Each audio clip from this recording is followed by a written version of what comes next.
Hello दोस्तों, मैं आपका गाइड, आपका दोस्त अनुराग पांडे और आप देख रहे हैं हमारा यूट्यूब चैनल। अप्रैल 2021 का करंट अफेयर चल रहा था जिसमें हमने 2 वीडियोस कंप्लीट कर दिए हैं। ठीक है, आज हम अप्रैल 2021 के तीसरे वीडियो में राज्य करंट अफेयर्स, कुछ समझौते, योजनाएं, इन सब के बारे में हम आज देखेंगे आज की वीडियो में। तो वीडियो को अंत तक जरूर देखें और वीडियो को लाइक, शेयर, कमेंट करना ना भूलें। साथ में चैनल को सब्सक्राइब करें। और तो इसी के साथ हम शुरू करते हैं आज का वीडियो, जो कि राज्य करंट अफेयर्स से शुरुआत होगी।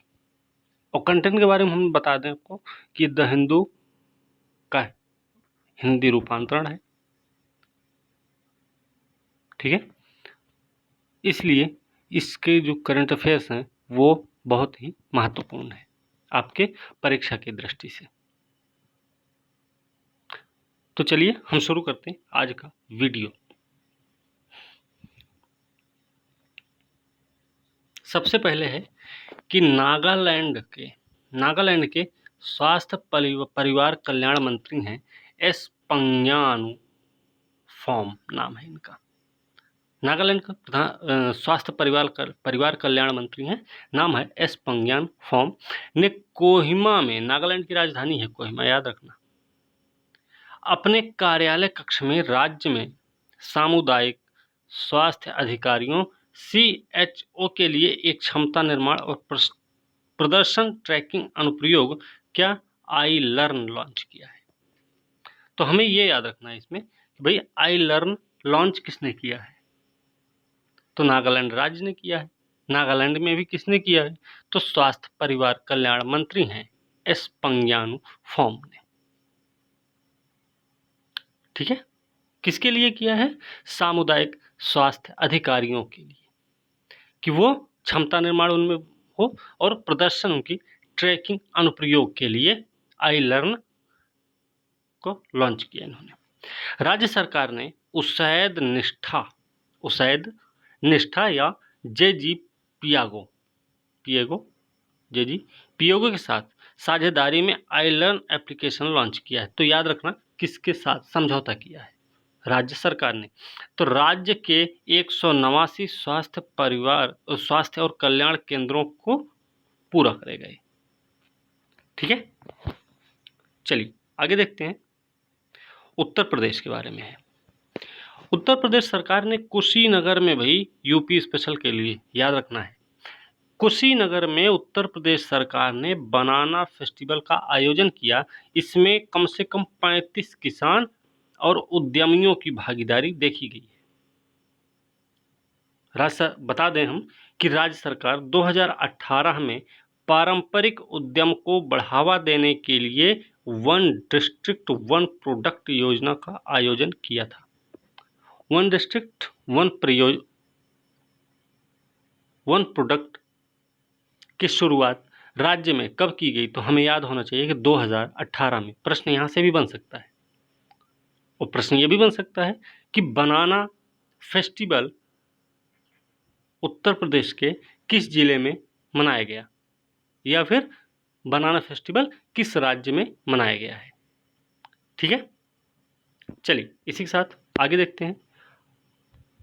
पर्यटन और संस्कृति राज्य मंत्री स्वतंत्र प्रभार श्री प्रहलाद सिंह पटेल तथा मध्य प्रदेश के मुख्यमंत्री श्री शिवराज सिंह चौहान ने संयुक्त रूप से मध्य प्रदेश के खजुराहो में, याद रखना खजुराहो में, महाराजा छत्रसाल कन्वेंशन सेंटर का उद्घाटन किया है।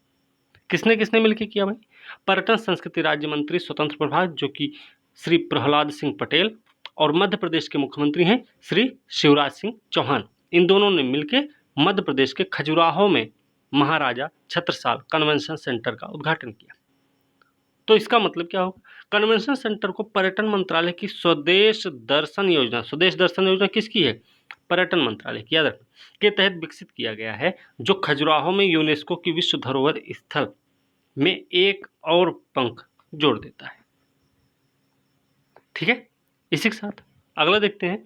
एक स्वतंत्र राज्य के रूप में पहचान के लिए संघर्ष के बाद ओडिशा राज्य को गठन के गठन को याद करने के लिए, एक स्वतंत्र राज्य के रूप में पहचान के लिए संघर्ष के बाद उड़ीसा राज्य के गठन को याद करने के लिए 1 अप्रैल को क्या मनाया गया है?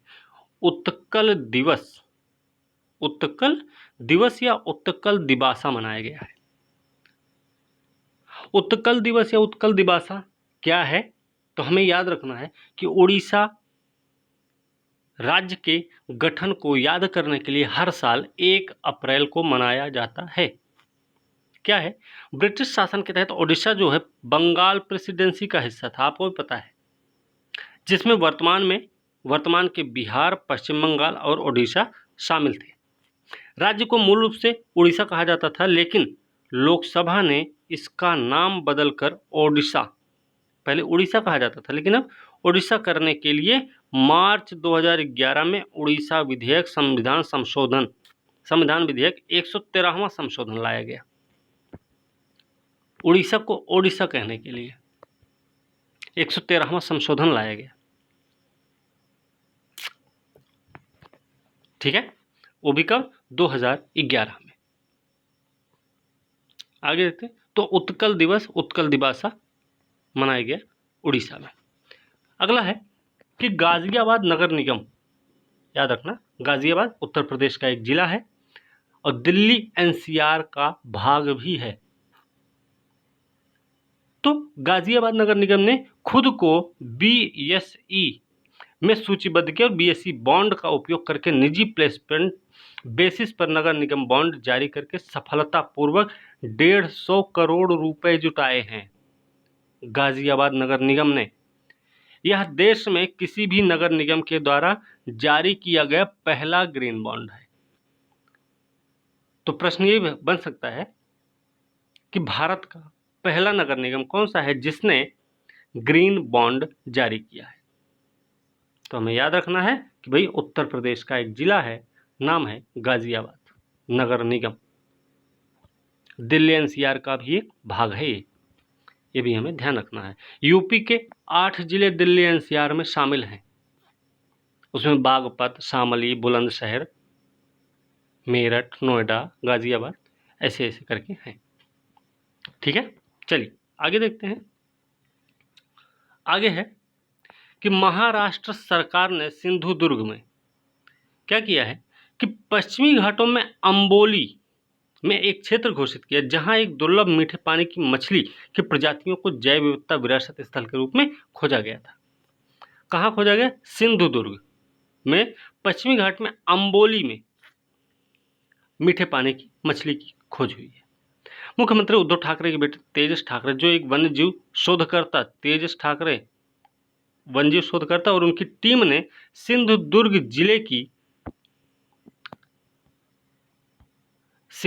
जिले की सावंतवाड़ी तहसील में अंबोली के पास मीठे पानी की मछली प्रजाति, क्या नाम है?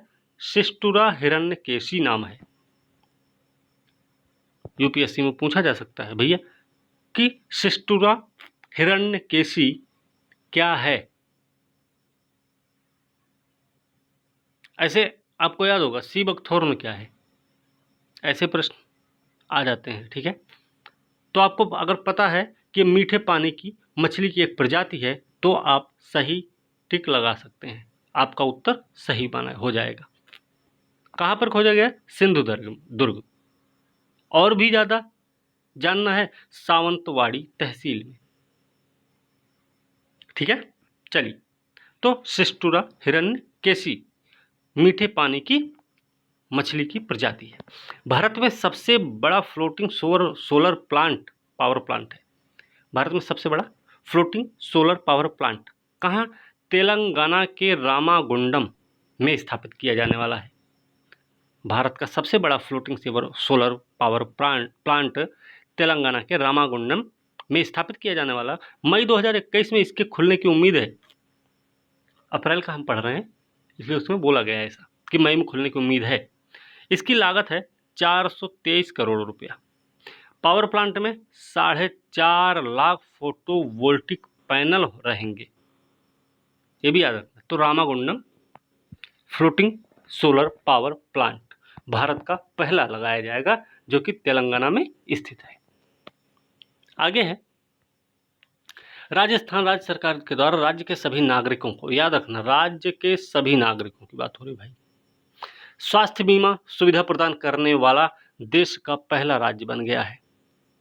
राज्य के सभी नागरिकों को मुफ्त स्वास्थ्य बीमा सुविधा प्रदान करने वाला देश का पहला राज्य राजस्थान हो गया। इसकी घोषणा हुई है मुख्यमंत्री अशोक गहलोत ने 21-22 के राज्य के बजट में की थी। फिर राज्य ने क्या किया, राज्य ने अपनी कैशलेस मेडिक्लेम योजना, कौन सी, चिरंजीवी स्वास्थ्य बीमा योजना। तो चिरंजीवी स्वास्थ्य बीमा योजना कहाँ की है, राजस्थान की है। कैसी है, कैशलेस मेडिक्लेम योजना है, के लिए पंजीकरण शुरू कर दिया है। तो चिरंजीवी स्वास्थ्य बीमा योजना राजस्थान से संबंधित हुई। विश्व बैंक के कार्यकारी निदेशक के बोर्ड ने मिजोरम में, याद रखना, विश्व बैंक के कार्यकारी निदेशक बोर्ड ने क्या किया है कि मिजोरम में स्वास्थ्य सेवाओं की प्रबंधन क्षमता और गुणवत्ता में सुधार के लिए 32 मिलियन अमेरिकी डॉलर की परियोजनाओं को मंजूरी दी। ठीक है, तो मिजोरम में विश्व बैंक के कार्यकारी निदेशक बोर्ड ने 32 मिलियन अमेरिकी डॉलर की परियोजना को मंजूरी दी है, जो कि स्वास्थ्य सेवाओं की प्रबंधन क्षमता और उसकी गुणवत्ता में सुधार करने में सहायक होगा। नाम क्या है, नाम है Mizoram health system strengthening project.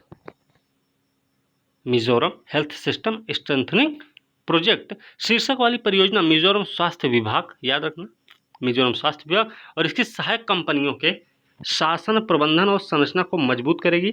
यह परियोजना गरीबों और कमजोर लोगों तथा दूर दराज के क्षेत्रों में स्थित लोगों के लिए गुणवत्तापूर्ण स्वास्थ्य सेवा देने के राज्य सरकार के प्रयासों का समर्थन करेगी। तो विश्व बैंक के कार्यकारी निदेशक बोर्ड ने 32 मिलियन अमेरिकी डॉलर की सहायता, मतलब 32 मिलियन अमेरिकी डॉलर के परियोजना को मंजूरी दी, जो कि क्या है कि स्वास्थ्य सेवाओं की प्रबंधन क्षमता और उसकी गुणवत्ता में सुधार करने के लिए है। नाम है Mizoram health system strengthening project. इसमें मिजोरम स्वास्थ्य विभाग और इसकी सहायक शासन संरचना ने क्या किया है कि मजबूती प्रदान करी है। यह परियोजना गरीबों, कमजोर लोगों, दूर दराज के क्षेत्र में रहने वाले लोगों के लिए गुणवत्तापूर्ण स्वास्थ्य सेवा देने के राज्य सरकार के प्रयासों को समर्थन करेगी।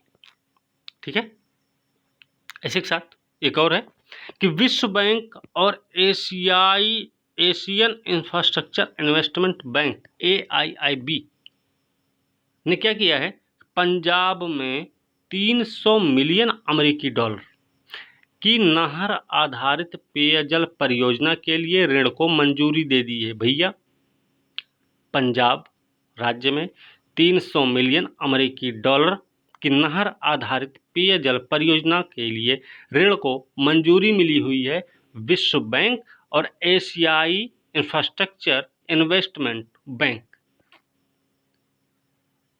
के द्वारा। इसमें क्या होगा, उद्देश्य है कि पीने के पानी की गुणवत्ता सुनिश्चित की जाएगी, अमृतसर और लुधियाना के लिए पानी के नुकसान को कम करना है।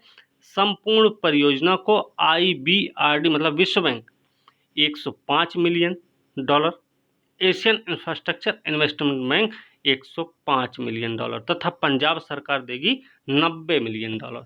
तो 105 विश्व bank IBRD, 105 Asian infrastructure investment bank, साथ में पंजाब सरकार देगी 90 डॉलर, 90 मिलियन अमेरिकी डॉलर। ठीक है, वित्त पोषित होगा। आगे चलते हैं। बॉलीवुड अभिनेता हैं सोनू सूद। इन्होंने पिछले जो कोरोना का समय था उसमें इन्होंने बहुत सारे काम किए थे। ठीक है, सोनू सूद को पंजाब के कोरोना वायरस विरोधी टीकाकरण कार्यक्रम के लिए ब्रांड एम्बेसडर बनाया गया। तो पंजाब के कोरोना वायरस विरोधी टीकाकरण कार्यक्रम का ब्रांड एम्बेसडर किसको बनाया गया, नाम याद रखना, सोनू सूद को।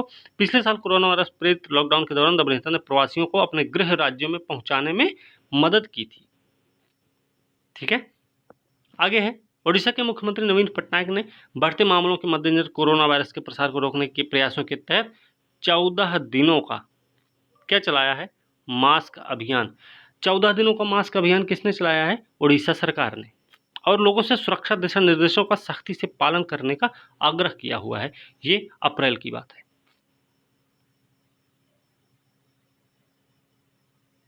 ये हम देख चुके हैं। इसमें 150 करोड़ रुपया जुटाया गाजियाबाद नगर निगम ने ग्रीन बॉन्ड जारी करके। ठीक है, चले आगे देख लेते हैं। आगे है भारत का पहला फ्लोटिंग स्टोरेज और रीगैसिफिकेशन यूनिट। पहला floating storage regasification unit Bharat के पश्चिमी तट पर महाराष्ट्र के रत्नागिरी जिले में एच एनर्जी के जयगढ़ टर्मिनल पर पहुंच गया है। ठीक है, इसमें क्या है? एफएसआरयू फ्लोटिंग स्टोरेज और रीगैसिफिकेशन यूनिट। ठीक है, तो भारत का पहला floating storage gasification unit Bharat के पश्चिमी तट पर महाराष्ट्र के रत्नागिरी जिले में एच एनर्जी के जयगढ़ टर्मिनल पर पहुंच गया है।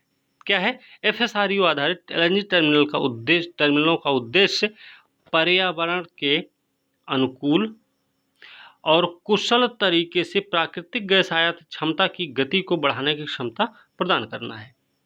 इसका उद्देश्य है। यह बंदरगाह महाराष्ट्र का पहला गहरा पानी 24x7 संचालित निजी बंदरगाह है। रत्नागिरी की बात करते हैं। ठीक है, चलिए आगे देखते हैं। दुनिया भर में बंगाली समुदाय के द्वारा 15 अप्रैल को, याद रखना, पोइला बोईसाख यानी बंगाली नव वर्ष मनाया गया। कब? 15 अप्रैल को। नाम है पोइला बोईसाख। ठीक है, तो याद रखना कि पोइला बोईसाख क्या है? 15 अप्रैल को बंगाली नववर्ष मनाया गया। यह बंगाली समुदाय के लिए एक नया साल का प्रतीक है जो आमतौर पर हर साल 14 या 15 अप्रैल को के आसपास पड़ता है। इस वर्ष यह भारत में इस साल मनाया गया 15 अप्रैल के दिन में। ठीक है, 14 या 15 अप्रैल को ही पड़ता है, लेकिन इस बार 15 को मनाया गया। अब हिमाचल प्रदेश में कुछ हुआ है। हिमाचल प्रदेश में क्या हुआ भाई? हिमाचल प्रदेश में 15 अप्रैल को हिमाचल दिवस मनाया गया है। हिमाचल प्रदेश में 15 अप्रैल को हिमाचल दिवस मनाया गया। इस दिन राज्य एक पूर्ण विकसित राज्य बन गया था। हमें याद रखना है कि इस दिन राज्य जो है एक पूर्ण राज्य बन गया था। मंडी, चंबा, महासू और सिरमौर के 4 जिलों को 2 दर्जन से अधिक रियासतों के साथ एकीकृत किया गया, जिससे 1948 में केंद्र शासित प्रदेश के रूप में हिमाचल प्रदेश का गठन हुआ। तो याद रखना, हिमाचल प्रदेश का केंद्र शासित प्रदेश के रूप में गठन हुआ 1948 में। दशकों बाद 1971 में हिमाचल प्रदेश अपनी राजधानी के रूप में शिमला के साथ भारत का 18वां राज्य बना था भाई। 15 अप्रैल 1971 को 15 अप्रैल 1971 को हिमाचल प्रदेश भारत का 18वां राज्य बना था। ठीक है, चलिए आगे देखते हैं।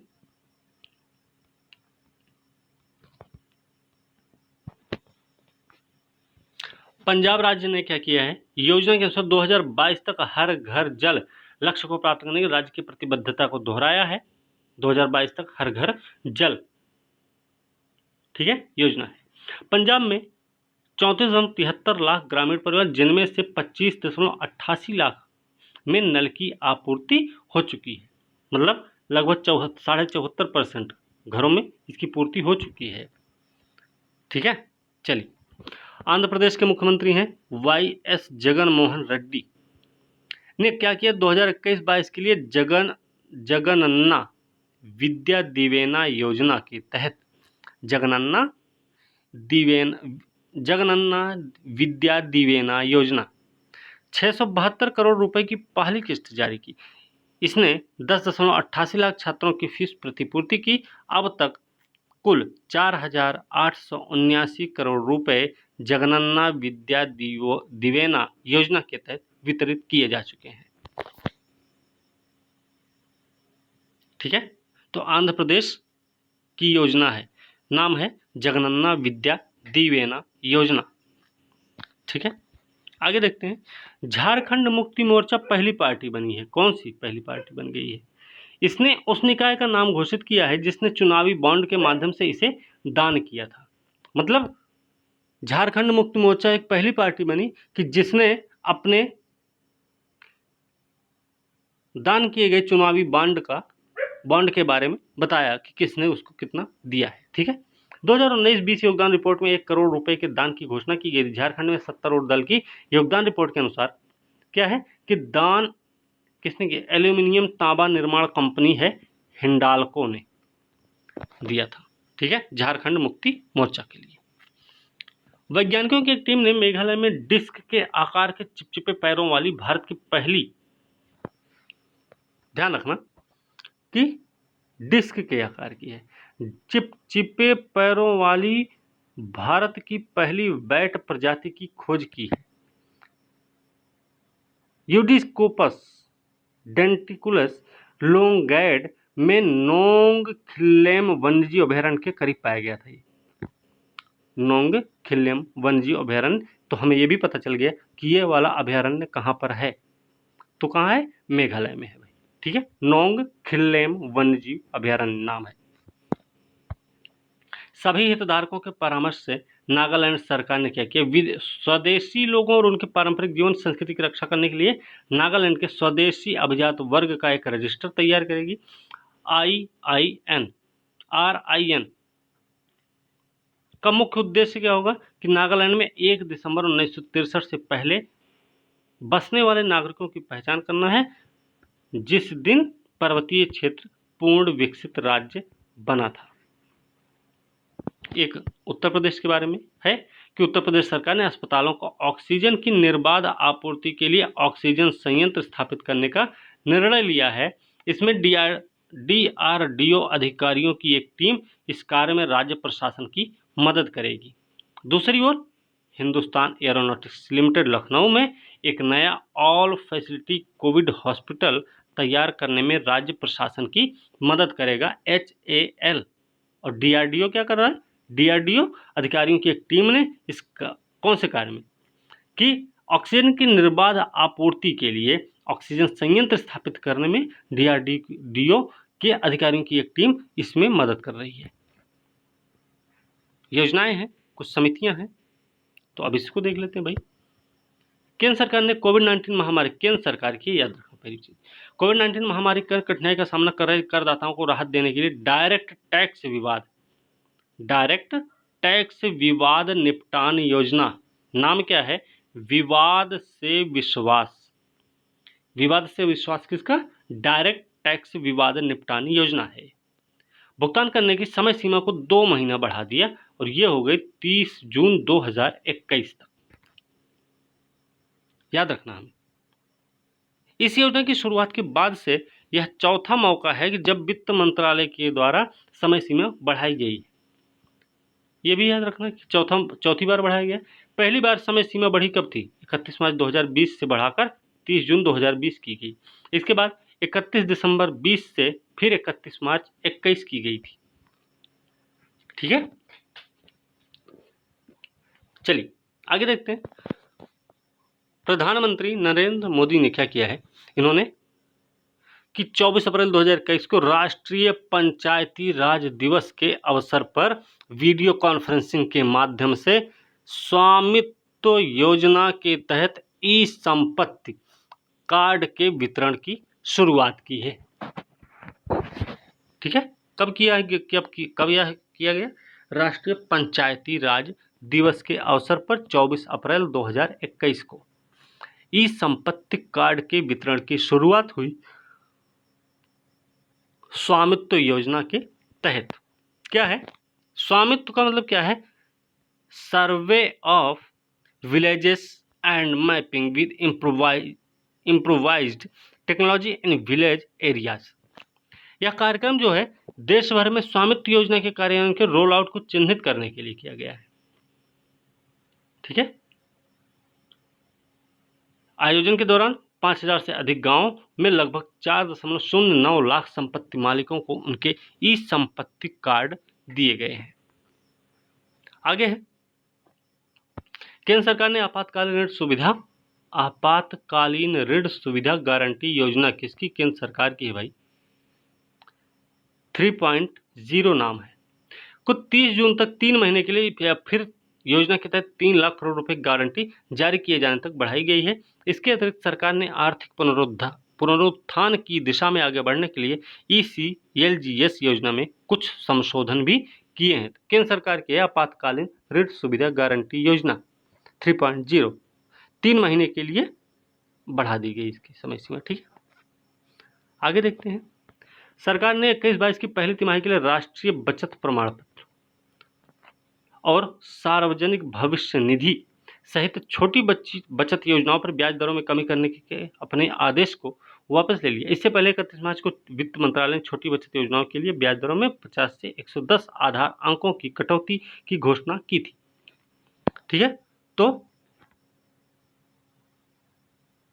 कमी करने के अपने आदेश को वापस लिया है सरकार ने।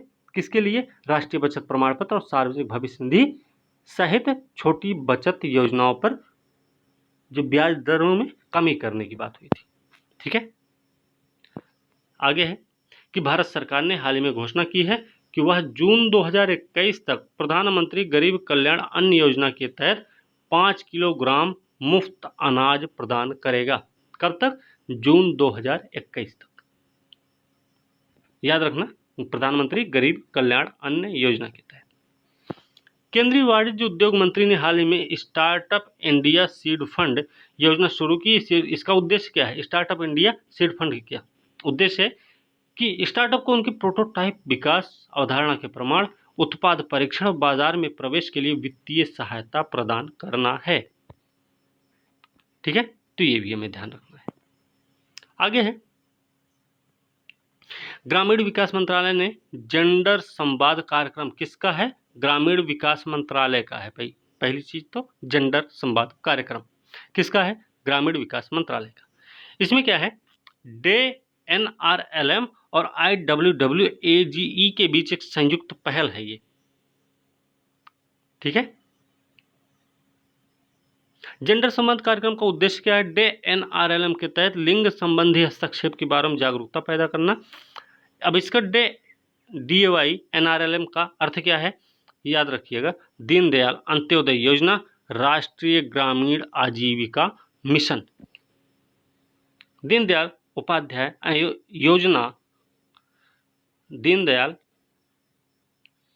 Antyodaya Yojana, National Rural Livelihood Mission. और IWWAGE का अर्थ क्या है भाई? तो initiative for what works to advance women and girls in the economy. तो इन दोनों का फुल फॉर्म हमें याद रखना है। ग्रामीण विकास मंत्रालय का है जेंडर संवाद कार्यक्रम। जेंडर संवाद कार्यक्रम संयुक्त पहल है NRLM का और IWWAGE का। ठीक है, इसी के साथ अब हम समझौता देख लेते हैं। समझौता भारत और बांग्लादेश के बीच में समझौता हुआ। ये द्विपक्षीय सहयोग को बढ़ावा देने के लिए 5 समझौता ज्ञापनों पर हस्ताक्षर हुआ। यह समझौता बांग्लादेश के प्रधानमंत्री शेख हसीना और उनके भारतीय समकक्ष नरेंद्र मोदी के बीच 27 मार्च 2021 को किया गया है। 5 समझौते हुए हैं द्विपक्षीय सहयोग को बढ़ावा देने के लिए भारत बांग्लादेश के बीच में। ठीक है, चलिए आगे देख लेते हैं। आयुष मंत्रालय के सहयोग से प्रचलित जीवन शैली से संबंधित बीमारियों के लिए मुख्य उपचार हेतु आयुर्वेद को बढ़ावा देने के लिए आयुष मंत्रालय के सहयोग से प्रचलित जीवन शैली से संबंधित बीमारियों के लिए मुख्य उपचार के रूप में विनोबा सेवा प्रतिष्ठान ने 3 दिवसीय आयुर्वेद पर्व का आयोजन किया है। ठीक है, आयुष मंत्रालय के सहयोग से हुआ है। किसने किया है? विनोबा सेवा प्रतिष्ठान ने 3 दिन का आयुर्वेद पर्व मनाया है। ठीक है, इस अनूठी पहल का उद्देश्य क्या है कि न केवल लोगों के बीच आयुर्वेद की अधिक से अधिक स्वीकृति सुनिश्चित हो, बल्कि वर्तमान जीवन शैली की बीमारियों के इलाज के लिए मुख्य लाइन के रूप में आयुर्वेद को लोकप्रिय बनाया जाए। तो याद रखना 3 दिवसीय आयुर्वेद पर्व का आयोजन किया गया है। किसके सहयोग से? आयुष मंत्रालय के सहयोग से। ठीक है, किसने किया है? विनोबा सेवा प्रतिष्ठान ने। चलिए, फोन पे ऐप पर यूपीआई का उपयोग करते हुए फास्टैग जारी करने के लिए आईसीआईसीआई बैंक फोन पे ने अपनी साझेदारी की घोषणा की है। आईसीआईसीआई और फोन पे ने दोनों ने मिलकर घोषणा की है साझेदारी की फास्टैग जारी करने के लिए। एकीकरण 280 मिलियन से अधिक पंजीकृत फोन पे उपयोगकर्ताओं को ऐप पर आईसीआईसीआई बैंक फास्टैग को आसानी से ऑर्डर करने और ट्रैक करने की अनुमति देता है। आगे देखते हैं, भारतीय एयरटेल ने क्या किया कि मुकेश अंबानी के स्वामित्व वाली फर्म को अपनी 3 सर्कल में 800 मेगाहर्ट्ज स्पेक्ट्रम में कुछ के लिए राइट टू यूज हस्तांतरित करने के लिए रिलायंस जियो इन्फोकॉम के साथ एक समझौता किया। इस समझौते के बाद भारतीय एयरटेल को प्रस्तावित हस्तांतरण के लिए रिलायंस जियो से 1037.6 करोड़ रुपए का विचार प्राप्त होगा। ठीक है, आगे देखते हैं, केंद्रीय मंत्रिमंडल ने हाल ही में भारत और जापान के बीच में, याद रखना, भारत और जापान के बीच में समझौता हुआ है। कोई समझौता हुआ होगा, देखते हैं क्या है कि राष्ट्रीय वायुमंडलीय अनुसंधान प्रयोगशाला के बीच हस्ताक्षरित किया गया था। ठीक है, क्या है? राष्ट्रीय वायुमंडलीय अनुसंधान प्रयोगशाला के बीच हस्ताक्षरित है। यह जो अंतरिक्ष विभाग भारत सरकार रिसर्च इंस्टीट्यूट फॉर सस्टेनेबल एवं ह्यूमनोस्फीयर के तहत संचालित होता है, जिसे RISH कहा जाता है। इसका संचालन जापान के क्योटो विश्वविद्यालय के तहत किया जाता है। तो भारत और जापान के बीच में समझौता हुआ है राष्ट्रीय वायुमंडलीय अनुसंधान प्रयोगशाला के बीच में। ठीक है, यह अंतरिक्ष विभाग भारत सरकार और रिसर्च इंस्टीट्यूट ऑफ सस्टेनेबल ह्यूमनोस्फीयर के तहत संचालित होगा। ठीक है, चलिए आगे है, भारतीय एक्सा लाइफ और फिनकेयर स्मॉल फाइनेंस बैंक, भारतीय एक्सा लाइफ और फिनकेयर स्मॉल फाइनेंस बैंक ने क्या किया है? एक बैंकासुरेंस साझेदारी के लिए हाथ मिलाया, जिसके तहत बैंक अपने ग्राहकों को क्या करेगी? बीमा पॉलिसी बेचेगा। गठबंधन जो है फिनकेयर स्मॉल फाइनेंस बैंक के 26.5 लाख से अधिक ग्राहकों को जीवन बीमा समाधान उपलब्ध करवाएगा। ठीक है, और साथ में उन्हें वित्तीय सुरक्षा भी प्रदान करेगा। भारतीय एक्सा लाइफ और फिनकेयर स्मॉल फाइनेंस बैंक, इन दोनों ने मिलकर किया था। आगे देखते हैं, अंतरिक्ष एजेंसी है भारत की, नाम है इसरो। इसरो ने अपने पहले मानव अंतरिक्ष मिशन गगनयान में, कौन सा पहला मानव अंतरिक्ष मिशन है गगनयान, इसमें सहयोग के लिए फ्रांस की है CNES अंतरिक्ष एजेंसी के साथ समझौता किया है। किसने? इसरो ने CNES के साथ समझौता किया, जो कि फ्रांस की एक कंपनी है, अंतरिक्ष एजेंसी है। CNES फ्रांसीसी सुविधाओं पर भारतीय उड़ान चिकित्सकों और कैपकॉम मिशन नियंत्रण टीमों को प्रशिक्षित करेगा। फ्रांस की जो ये CNES कंपनी है। अगस्त 2018 में गगनयान कक्षीय अंतरिक्ष यान परियोजना को बंद कर दिया गया था। इसका उद्देश्य मूल रूप से 2022 में भारत की, बंद क्यों किया गया था? उद्देश्य था कि भाई 2022 में भारत की 75वीं वर्षगांठ को चिन्हित करने के लिए भारतीय भूमि से अंतरिक्ष यात्रियों को भेजेंगे। ये इसका उद्देश्य था कि जो 2018 में बंद किया गया था। ठीक है, आगे देख लेते हैं, RBL बैंक और मास्टर कार्ड ने क्या किया? RBL बैंक और मास्टर कार्ड ने मोबाइल आधारित उपभोक्ता अनुकूल भुगतान समाधान क्या है? पे बाय बैंक ऐप लॉन्च करने के लिए अपनी साझेदारी घोषणा की है। किसने? RBL बैंक और मास्टर कार्ड दोनों ने मिलकर मोबाइल आधारित उपभोक्ता अनुकूल भुगतान समाधान पे बाय बैंक ऐप नाम है। भारत में अपनी तरह की पहली भुगतान कार्य क्षमता होगी ये। RBL बैंक खाताधारक अब अपने मोबाइल बैंकिंग एप्लीकेशन के माध्यम इन स्टोर और ऑनलाइन दोनों से दुनिया भर में संपर्क रहित लेन देन का आनंद ले सकते हैं। आगे है कि माइक्रोसॉफ्ट ने लिंक्डइन के बाद अपना दूसरा सबसे बड़ा अधिग्रहण किया। किसने? माइक्रोसॉफ्ट ने किया है। लिंक्डइन ने सबसे पहले कोई बहुत बड़ा अधिग्रहण किया होगा, माइक्रोसॉफ्ट ने दूसरा किया। क्या है कि टेक दिग्गज ने एआई स्पीच टेक फर्म नॉन्स को 19.7 बिलियन डॉलर में खरीद लिया। किसने? माइक्रोसॉफ्ट ने। इस कदम से माइक्रोसॉफ्ट को आवाज पहचानने में मदद मिलेगी और यह स्वास्थ्य देखभाल बाजार में तेजी लाएगा। नॉन्स अपने ड्रैगन, नॉन्स क्यों प्रसिद्ध है? नॉन अपने ड्रैगन सॉफ्टवेयर के लिए जाना जाता है, जो गहरी सीख का उपयोग करके भाषण को स्थानांतरित करने में मदद करता है। ठीक है, चलिए आगे देखते हैं। राज्य द्वारा संचालित भारतीय जीवन बीमा निगम क्या किया? अपने डिजिटल भुगतान को सुविधाजनक बनाने के लिए घरेलू भुगतान खिड़की पेटीएम, तो घरेलू भुगतान खिड़की पेटीएम किसने शुरू किया? भारतीय जीवन बीमा निगम ने डिजिटल भुगतान को सुविधाजनक बनाने के लिए पहले एक अन्य भुगतान गेटवे के साथ टाई अप करने के बाद देश के सबसे बड़े जीवन बीमा कर्ता ने एक नया सौदा किया, क्योंकि इसके अधिकांश भुगतान डिजिटल मोड में चले जा चुके हैं। ठीक है, भारत और जर्मनी सरकार ने क्या किया कि दिल्ली में एक वर्चुअल समारोह में क्या प्लास्टिक को समुद्री वातावरण में प्रवेश करने से रोकने के अभ्यासों को बढ़ाने में तकनीकी सहयोग के लिए एक समझौते पर हस्ताक्षर किया। भारत और जर्मनी ने मिलकर किया है कि प्लास्टिक को समुद्री वातावरण में प्रवेश करने से रोकेंगे। क्या नाम है? Cities combating plastic entering the marine environment, नाम है इसका, cities combating plastic entering the marine environment नामक परियोजना को 3.5 साल की, ठीक है, 3.5 साल की अवधि के लिए लागू किया जाएगा। ये बात हमें याद रखनी है कि 3.5 साल के लिए है। ऑस्ट्रेलिया ने क्या किया है? भारत प्रशांत महासागरीय पहल IPOI, ऑस्ट्रेलिया ने भारत प्रशांत महासागरीय पहल के तहत 81.2 मिलियन रुपए देने की घोषणा की है। नवंबर 2019 पूर्वी एशिया शिखर सम्मेलन में क्या है? पूर्वी एशिया शिखर सम्मेलन प्रधानमंत्री नरेंद्र मोदी द्वारा IPOI का प्रस्ताव किया गया था और ऑस्ट्रेलिया पहल के समुद्री पारिस्थितिक स्तंभ में नई दिल्ली का सह प्रमुख भी है। ठीक, आगे है फायर एंड फ्यूरी कॉर्प्स के तत्वावधान में लद्दाखी वायुसेना ने corporate partner Hindustan Petroleum Corporation Limited और कार्यान्वयन एजेंसी के रूप में National Integrity and Educational Development organisation,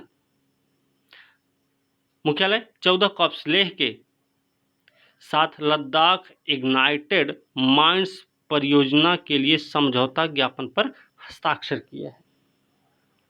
ठीक है, तो इसकी कार्यान्वयन एजेंसी है National Integrity and Educational Development Organisation. Corporate partner कौन है? Hindustan Petroleum Corporation Limited. तो दोनों के बारे में हमें याद रखना है। लद्दाखी युवा सेना ने काम किया है। ठीक है, आगे भी इधर है, आगे देख लेते हैं। नियुक्ति और त्याग पत्र के बारे में देख लेते हैं, अभी टाइम है, थोड़ा सा देख लेंगे। सोमा मंडल है,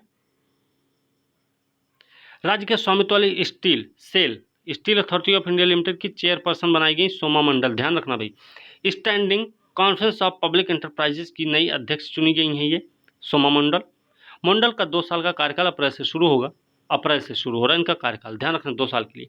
1 जनवरी 2021 को सेल का कार्यभार इन्होंने संभाला था। ठीक है, आगे देखते हैं।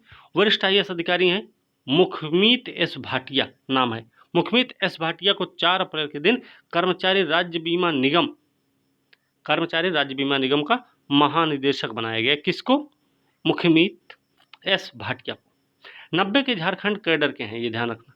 अधिकारी हैं वित्त मंत्रालय के आर्थिक मामलों के विभाग में अतिरिक्त सचिव के रूप में काम कर चुके हैं ये भी याद रखना। आर्थिक मामलों के विभाग में अतिरिक्त सचिव के रूप में। आइए, श्रम रोजगार मंत्रालय के तहत एक वैधानिक और स्वायत्त निकाय है। ठीक है ना, ये भी हमें ध्यान रखना है। चलिए आगे चलते हैं। सुभाष कुमार कौन है भाई? सुभाष कुमार को ONGC के अध्यक्ष और प्रबंध निदेशक नियुक्त किया गया। सुभाष कुमार को ONGC का अध्यक्ष और प्रबंध निदेशक नियुक्त किया गया है। अतिरिक्त प्रभार ओएनजीसी में निदेशक के रूप में सेवारत हैं ये। कुमार जो हैं पहले से निदेशक हैं। कुमार सीएमडी शशि शंकर की जगह पर अब नियुक्ति हुई है सुभाष कुमार की। याद रखना इसका, ठीक है, इसे भी याद रखना है। भारतीय रिजर्व बैंक के पूर्व गवर्नर हैं डॉक्टर उर्जित पटेल को प्रभावी 31 मार्च 2021 से प्रभावी 5 साल के कार्यकाल के लिए ब्रिटानिया इंडस्ट्रीज के अतिरिक्त निदेशक के रूप में नियुक्त किया गया। ब्रिटानिया इंडस्ट्रीज के अतिरिक्त निदेशक के रूप में किसको नियुक्त किया गया? डॉक्टर उर्जित पटेल को 5 साल के कार्यकाल के लिए, जो कि 31 मार्च 2021 से शुरू हुआ। ठीक है, कंपनी ने घोषणा की, कंपनी निदेशक मंडल ने नियुक्ति को मंजूरी दे दी है।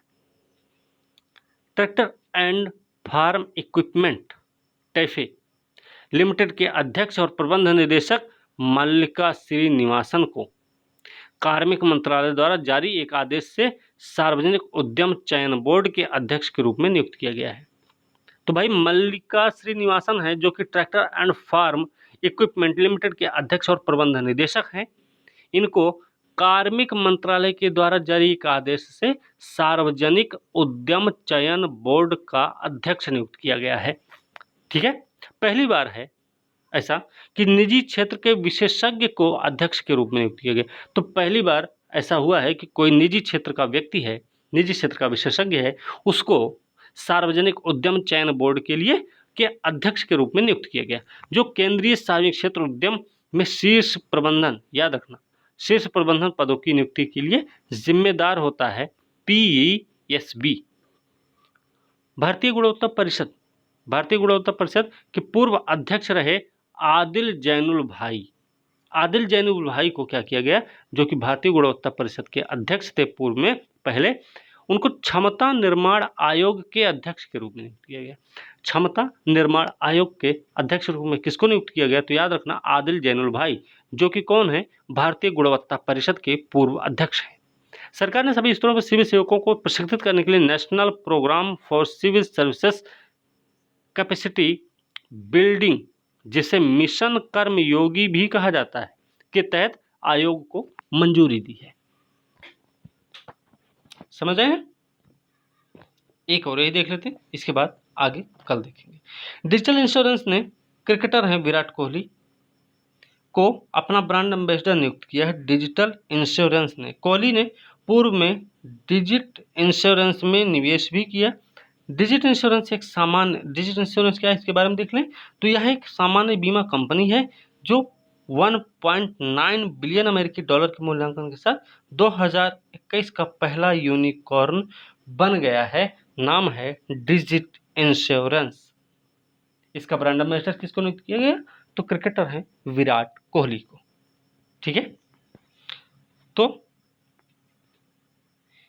इसी के साथ आज की वीडियो हम यहीं पर समाप्त करेंगे। अगली वीडियो के साथ कल मिलते हैं, और वीडियो अच्छी लगी तो उसको लाइक शेयर कमेंट करें, साथ में चैनल को सब्सक्राइब जरूर करें।